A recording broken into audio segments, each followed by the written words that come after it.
बांकीपुर विधानसभा seat के महत्व का अंदाजा आप इस बात से लगा सकते हैं कि इस सीट का नेता भाजपा के सर्वोच्च नेता जो है वो आज बन के बैठा है। जी बिल्कुल, मैं बात नितिन नवीन की कर रहा हूं। वो इसी सीट से लगातार 4 बार विधायक बने और परिणाम स्वरूप उनको भाजपा का सर्वे सर्वा यानी भाजपा का राष्ट्रीय अध्यक्ष बना दिया गया और इसी से इस सीट के महत्व का आप जो है वो अंदाजा लगा सकते हैं। और उसके बाद प्रशांत किशोर का वो ऐलान, उसके बारे में भी विचार कीजिए। उन्होंने साफ तौर पे कहा कि चाहे जो भी तंत्र मंत्र यंत्र लगाना पड़े वो हम लगाएंगे, लेकिन भाजपा को बांकीपुर जरूर हराएंगे। अब प्रशांत किशोर के इस दावे के बाद भाजपा के नेताओं में एकदम से खलबली मच गई है और अभी से ही इस बात के ऊपर चर्चा शुरू हो गई है कि ये जो अपना अस्तित्व है उसको कैसे बचाया जाए। अब आप सोच रहे होंगे कि बांकीपुर विधानसभा का सीट भाजपा के लिए अस्तित्व की लड़ाई क्यों है, तो आगे हम उसको आपको वीडियो में समझाएंगे। आखिरकार इसके पीछे का कारण क्या है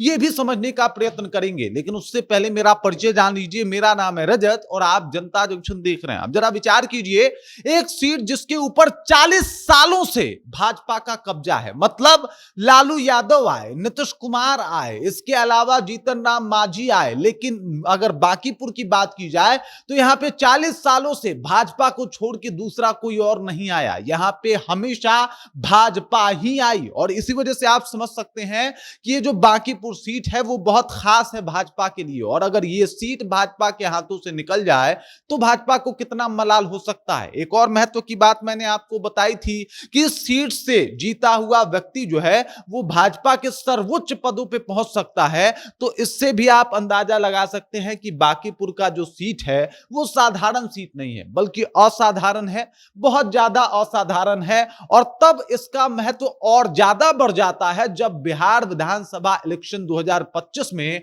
आप 202 सीटें जीत जाते हैं। एनडीए का इस तरीके से वर्चस्व देखने को मिलता है और जब उसके एक साल के अंदर अंदर उपचुनाव होता है तो आप उस सीट को हार जाते हैं जिसके ऊपर 40 साल से आपका कब्जा है। तो बिहार ही नहीं बल्कि पूरे देश में आपकी फजीहत होगी। और अब इंपॉर्टेंट यह है कि हराने वाला कोई और नहीं बल्कि प्रशांत किशोर होने वाले हैं। प्रशांत किशोर ने कहा है कि अपना पूरा तंत्र लगाएंगे, जितना हो सकता है मेहनत करेंगे, लेकिन बांकीपुर में जो है वो तो जीतने नहीं देंगे भाजपा को। अब इनके ऐलान के बाद भाजपा वालों में हड़कंप मचा हुआ है और इसके पीछे के कई कारण हैं। सबसे पहले समझिए कि प्रशांत किशोर चुनाव वहां से क्यों जीत सकते हैं। तो साहब, बांकीपुर विधानसभा सीट बाकी विधानसभा सीटों से थोड़ा अलग है। यह शहरी क्षेत्रों में काउंट किया जाता है और इस वजह से यहां की आबादी पढ़ी लिखी है। मतलब आप यहां के आबादी को बरगला नहीं सकते। यहां के आबादी को आप दावों के माध्यम से सिर्फ इधर उधर नहीं कर सकते, बल्कि आपको प्रूव भी करना पड़ेगा। अब यहां पे जो जाति है वो सर्वाधिक पढ़ी लिखी जाति मानी जाने वाली लाला जाति है। मतलब यहां पे जो सबसे ज्यादा वोटर हैं और सबसे प्रबुद्ध वोटर हैं वो लाला जाति यानी कास्ट जाति से आते हैं। सबसे पढ़ी लिखी आबादी मानी जाती है और ऐसे में जब एक मौका है कि यहां पे भाजपा को सबक सिखाया जा सकता है तो वही ये बांकीपुर विधानसभा सीट है। अब चूंकि यहां से लाला उम्मीदवार जो कि नितिन नवीन थे वो तो है नहीं, अब यहां पे अगर देखा जाए तो भाजपा में कोई ऐसा इंपैक्ट क्रिएट करने वाला जो है वो कास्ट उम्मीदवार है भी नहीं। और प्रशांत किशोर जो है अगर यहां पे जाते हैं तो पढ़े लिखे नेता हैं, काफी जो है वो वाचाल हैं, अपने शब्दों को अच्छे से रखना जानते हैं, अपने बातों को अपने आंकड़ों को प्रूफ कर सकते हैं। और बस बांकीपुर वाले जनता को तो बस यही चाहिए, पढ़ी लिखी आबादी है, पहले ही बोला था। तो ऐसे में एक इंपैक्ट क्रिएट होता है और ये इंपैक्ट भाजपा को हार का जो है वो स्वाद चखा सकता है। दूसरे नंबर पे देखा जाए तो यहां पे ब्राह्मण और राजपूत बहुल आबादी है जो भाजपा से इस वजह से भी खफा है क्योंकि यूजीसी का जो नियम आया और इन दिनों जिस तरीके से पेट्रोल डीजल के दाम बढ़े हैं उसके बाद बाकी तमाम जातियां भी खफा है, जैसे यादव, मुसलमान, वो भी जो है यहां पे प्रशांत किशोर का साथ दे सकते हैं। अब इसके पीछे का क्रोनोलॉजी समझिए। देखिए, एक सीट जीतने से ना तेजस्वी यादव जो है वो सरकार में आ सकते हैं और ना ही भाजपा की सरकार गिर सकती है। तो ऐसे में जो भाजपा वोटर हैं और जो तेजस्वी यादव यानी आरजेडी के वोटर हैं उनके पास एक इंपैक्ट है। वो इंपैक्ट यहां पे वो यूज कर सकते हैं, डाल सकते हैं कि भाई साहब देखिए, आप लोग के अलावा भी हमारे पास एक ऑप्शन है। और 2025 के विधानसभा चुनाव में जब मतलब प्रशांत किशोर को पूर्णतः बिहार की जनता ने इग्नोर किया, तो एक उसका भी प्रभाव पड़ा लोगों के ऊपर कि देखिए भाई साहब, एक पढ़ा लिखा व्यक्ति आया था, उसको हम लोगों ने नहीं जिताया, और इसी का खामियाजा है कि अब आज जो है वो बिहार में कुछ ज्यादा बदलाव अभी देखने को मिल नहीं रहे हैं। तो एक तरीके से कहा जाए तो इमोशन भी प्रशांत किशोर के साथ है, और ये सब कुछ मिलके प्रशांत किशोर के जीतने का योग बना रहा है। अगर प्रशांत किशोर वहां से खुद चुनाव लड़ते हैं तो साहब वहां का पूरा समीकरण जो है वो पलट के रख देंगे।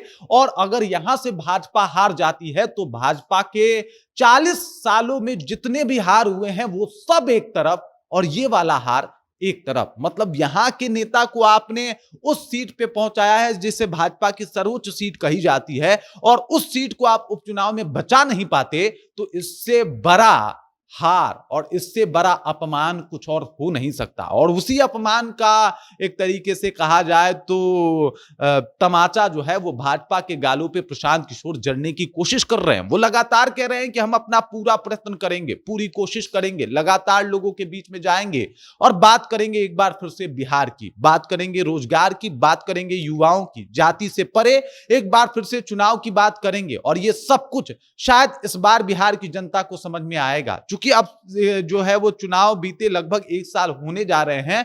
तो ऐसे में बिहार की जनता शायद इस बात को रिलेट भी करेगी कि जाति के नाम पे वोट देके भी हमने ज्यादा कुछ किया नहीं, और इस बार भी कुछ ऐसा ही हुआ। तो ऐसे में प्रशांत किशोर के चांसेस बहुत ज्यादा लगते हैं। और अगर प्रशांत किशोर ये जीत जाते हैं तो साहब ये जीत सबसे बड़ी जीत मानी जाएगी। मतलब विधानसभा चुनाव के बाद अभी जो है वो 10 सीटों पे एमएलसी के भी चुनाव होने वाले हैं, लेकिन उन 10 एमएलसी के सीटों पे चुनाव होना एक तरफ, और ये जो बांकीपुर का सीट है ये एक अलग इंपैक्ट जो है वो क्रिएट करेगा। एमएलसी में तो विधायक जो है वो चुन देंगे, लेकिन यहां पे जनता चुनने वाली है, जनता अपना एक बार फिर से फैसला सुनाने वाली है। और हमारे यहां ये माना जाता है कि एक विधानसभा के मूड से भी आप अमूमन बिहार का मूड तय कर सकते हैं, अगर वो पटना का कोई सीट हुआ तो, जो कि बांकीपुर इस अवधारणा पे भी खरा उतरता हुआ दिखाई दे रहा है। इसी वजह से प्रशांत किशोर ने कहा था कि साहब हम जो है वो हर कीमत पे बांकीपुर जीतेंगे, अपना प्रत्याशी उतारेंगे,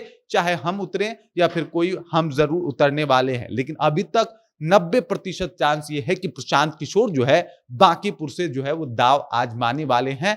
और अभी से ही बांकीपुर में चुनावी हलचल साफ तौर पे दिखाई दे रही है, जिसका इंपैक्ट पूरे बिहार पे पड़ता हुआ दिखाई दे रहा है। बाकी इस खबर, इस जानकारी को लेके और आपको क्या लगता है, अगर प्रशांत किशोर वहां से चुनावी दाव में उतरते हैं, चुनावी जो दाव है वो खेलते हैं और चुनाव जीतने का दावा करते हैं, तो क्या इसके ऊपर वो एकदम से खड़े उतरेंगे, जो बांकीपुर की जनता है उनका साथ देगी या नहीं देगी, या भाजपा को वोट देगी, या फिर इन दोनों के लड़ाई में जो है वो आरजेडी बाजी मार जाएगा? कमेंट करके अपना विचार आप हम तक पहुंचा सकते हैं। बाकी आप देख रहे हैं जनता जंक्शन और मेरा नाम रजत है।